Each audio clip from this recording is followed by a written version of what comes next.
E aí pessoal, hoje vamos falar de Vinland Saga. É isso mesmo, não sei se você já assistiu esse anime ou depois desse vídeo, acredito que você vai assistir. Vinland Saga é um anime cristão? Essa é uma das perguntas mais repetidas no mundo geek para quem assiste Vinland Saga. Se você assistiu a segunda temporada, você vai ver que teve reflexões incríveis e profundas sobre perdão, violência, redenção e até citações diretas de Jesus, o líder do cristianismo e essa estrutura que você conhece até hoje. Para os cristãos, Filho de Deus, teologicamente o Cristo. Mas será que isso significa que a obra é cristã? Ou será que existe algo mais complexo por trás da mente do criador de Vinland Saga, Makoto Yukimura, o criador da série? Hoje vamos tentar analisar a obra com uma profundidade histórica e também tentar detectar se existe de fato os vestígios teológicos por trás desse anime. No final desse vídeo você vai entender por que Vinland Saga parece cristão, mas não é.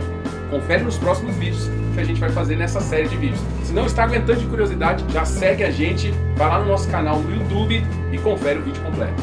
Quem é Makoto Yukimura? Ele nasceu em 1976 em Yokohama. Se destacou como um dos autores mais filosóficos do mangá moderno. Antes de Vinland Saga, ele já havia criado Planets, uma obra sobre a humanidade, que remete meio que a essa parada de propósito e ética na vida humana. Mas em Vinland Saga, ele levou essa profundidade ainda mais longe. E é por isso que Vinland Saga, se você ainda não assistiu, vale a pena acompanhar. Tem essa mistura de filosofia e pensamentos cristãos que vão te deixar impressionado. Nos vídeos que vamos fazer mais pra frente, nós vamos focar nessa parada histórica. Não é o caso desse que vamos analisar se Vinland Saga é cristão ou não. Mas mais pra frente a gente vai analisar essa parada histórica e vocês vão se impressionar como é interessante esse olhar histórico, que cada detalhe que ele coloca ali, ele faz questão de mostrar e é impressionante. Tá de parabéns, Vinland Saga.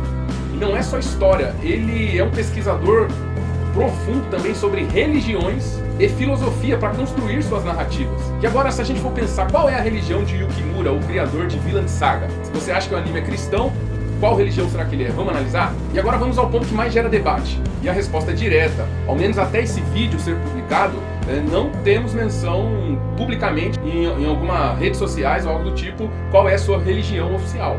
Ainda fica o convite para você. Se você já viu em algum lugar por aí a sua declaração sobre sua religião, já deixa aqui nos comentários. Mas ele não se identifica como cristão, nem como budista e nem como shintoísta. Ele simplesmente não torna sua fé, se é que ele tem uma, pública. Mas existe um detalhe crucial em entrevistas recentes. Yukimura afirmou que a Bíblia o ajudou a escrever Vinland Saga. Não porque ele seja cristão, mas por causa de temas bíblicos. E em especial, a ideia de perdão que percorre a Bíblia toda e todos os seus escritos. E isso você vai observar na transformação de Thorfinn, da primeira para a segunda temporada, e o pensamento que antes ele tinha de vingança e depois esse pensamento ele vai deixando de lado. Ou seja, Yukimura não é cristão, mas usa elementos cristãos como ferramentas para suas narrativas. Por que Vinland Saga parece cristão? Mesmo o autor não se declarando cristão, Vinland Saga carrega elementos que lembram muito o cristianismo. E aqui está o motivo. Primeiro, existem citações diretas de Jesus. Na segunda temporada, Thorfinn entra numa discussão com outros personagens que discutem a ideia de Jesus sobre amar os inimigos, retirada das escrituras Mateus 5, 43 ao 45. E aqui está um detalhe fundamental.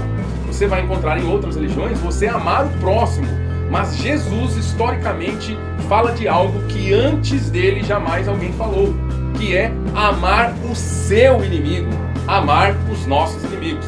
Então Jesus fala de algo surpreendente e que você não vai ver essa fala exatamente como ele fala em outras religiões. Jesus então, ele traz algo surpreendente que muda de fato toda a questão. Outras religiões falam de compaixão, em não violência ou em perdoar, mas nenhuma trouxe esse mandamento radical de amar quem nos persegue. E a jornada de Thorfinn é uma narrativa de redenção. A estrutura da história me lembra um pouco o Peregrino, que é essa trajetória de redenção, de observar coisas que antes para ele era normal e agora começa a se tornar pecado, e essa tentativa de chegar até um nível diferente do que ele agora estava, com uma perspectiva cristã da coisa. E como essa história clássica, O Peregrino, você enxerga a queda, crise, conversão moral e missão. Terceiro, o tema central é o perdão, não tem jeito. E na obra de Vinland Saga você enxerga o conceito que Yukimura acabou confessando que foi influenciado pela Bíblia. E é justamente esse tema que o influenciou. Quarto, a obra critica a violência como solução. Geralmente em outros animes a pancadaria rola solta e você não vê essa ideia de aplicar justiça, violência sim ou não. Nunca passou na nossa cabeça, por exemplo, de você questionar se Goku tá certo ou errado por causa da pancadaria ou outros animes. Não passa isso na nossa cabeça, mas em Vinland Saga ele te provoca isso, a essa reflexão. E você pensar, será que tudo é violência? Você começa a refletir, e aí que entra a genialidade do cara de fazer você entrar na história e começar a perceber que nem tudo se resolve com violência. E isso traz a ética cristã do pacifismo. Em uma batalha, por exemplo, onde um vai determinar quem é o mais forte até o final, essa ideia de pacifismo coloca um fim nessa parada de disputar quem é o mais forte. Você começa até a pensar, será que essa é a solução? E começa a trazer já questões filosóficas para a história e começa a raciocinar. A saga é interessantíssima por isso. E nós vemos vestígios disso principalmente no Novo Testamento.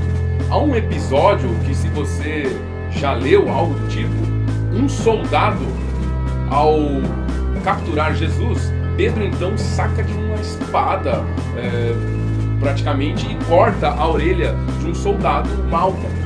Jesus vai lá, repreende o seu discípulo e coloca a orelha do cara no lugar de um ato milagroso.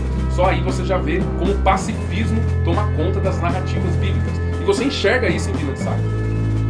Existem cenas brutais que o mesmo cara que pratica cenas brutais, Thorfinn, por exemplo, quando observa o personagem que matou seu pai na sua morte, aquilo faz com que ele reflita de uma maneira profunda. Então ele começa a enxergar, a ver se tem sentido em um pesadelo que ele tem, onde ele cai numa espécie de um inferno onde pessoas estão batalhando, e ele começa a olhar se aquilo faz sentido ou não. Algo simplesmente sensacional que faz você pensar muito nessa ideia de Vinland Saga. Mas isso é fundamental. Vinland Saga não tenta ensinar uma doutrina cristã. Vinland Saga utiliza-se de um elemento cristão para inserir na sua narrativa. E ele usa elementos cristãos para explorar a condição humana. Interessante que Thorfinn, depois que passa por uma vida praticamente que de um escravo ou de um camponês ali, ele começa a dar valor em atividades que antes ele não parava para dar valor, como tomar uma sopa com os amigos, conversa, ou o cansaço do trabalho e o descanso no final da tarde. Elementos que ele começa a valorizar, sendo que na época de guerra, sendo um guerreiro, ele não parava para observar essas coisas. Então, para finalizar, Vinland Saga é cristão ou não é? A resposta final é clara e equilibrada. Vinland Saga não é um anime cristão. Não foi criado para evangelizar, não foi criado para doutrinar, não é produzido por estúdio religioso, não apresenta Deus como um personagem ativo, não segue doutrina cristã. Mas contém temas cristãos, como amor, perdão, amor aos inimigos, rejeição de vingança, transformação moral e referências diretas à Bíblia. E isso acontece porque Yukimura usa o cristianismo como ferramenta filosófica e não como fé pessoal. Para encerrar, Vinland Saga não é cristão, segundo a minha análise, mas dialoga profundamente com o cristianismo. E é justamente essa mistura de história, filosofia e espiritualidade que torna a obra tão rica, tão humana e tão impactante. E é isso aí, pessoal. No próximo vídeo a gente vai trazer uma análise histórica. Você vai ver que Vinland Saga tem muitos elementos históricos e que são citações reais daquilo que aconteceu, bem legal. E vou pedir aqui para você, se você chegou até esse momento, gostou do vídeo, do conteúdo, deixe seu like, compartilha, se inscreve no canal, ativa o sininho para mais notificações e vem mais vídeos como esse. Nós analisamos games, jogos, animes, séries, nessa perspectiva para pensar um pouquinho filosófica, teológica, histórica, para trazer um pouquinho mais de aprofundamento para vocês. E aqui eu encerro com uma frase de Santo Agostinho. Ele diz assim no seu livro Confissões: perdoaste-me tantos pecados que eu não cometi contra ti apenas, mas contra mim mesmo e contra os outros. E tu me perdoastes, porque em Cristo o preço foi pago. É isso aí, pessoal. Muito obrigado. Fui!